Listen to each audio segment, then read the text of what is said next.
মুন্সিগঞ্জের টঙ্গীবাড়িতে পৃথক সড়ক দুর্ঘটনায় মাহিম নামের এক শিশুর মৃত্যু হয়েছে। আহত হয়েছে নুরুন্নবী নামের অপর এক শিশুসহ 2 জন। বিস্তারিত দেখুন নিজস্ব প্রতিনিধি এম এ কায়ুম মাইজ ভান্ডারীর তথ্যচিত্রে। সোমবার বিকাল 3:30টার দিকে আবদুল্লাপুর পাইকপাড়া এলাকায় রাস্তা পারাপারের সময় শিশু মাহিমকে অটোরিকশা চাপা দিয়ে চলে যায়। পরে তাকে দ্রুত উদ্ধার করে মুন্সিগঞ্জ জেনারেল হাসপাতালে নিয়ে এলে দায়িত্বরত চিকিৎসক তাকে মৃত ঘোষণা করেন।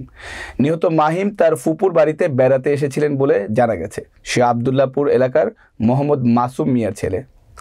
অপরদিকে একই সময়ে টঙ্গীবাড়ি মুক্তারপুর সড়কের হাটকান এলাকায় 2 অটোরিকশার মুখোমুখি সংঘর্ষে নুরুন্নবী নামের এক শিশুসহ আহত হয় 2 জন। স্থানীয়রা তাদের উদ্ধার করে মুন্সিগঞ্জ জেনারেল হাসপাতালে নিয়ে এলে প্রাথমিক চিকিৎসা শেষে উন্নত চিকিৎসার জন্য ঢাকা মেডিকেল কলেজ হাসপাতালে প্রেরণ করে জেনারেল হাসপাতাল কর্তৃপক্ষ।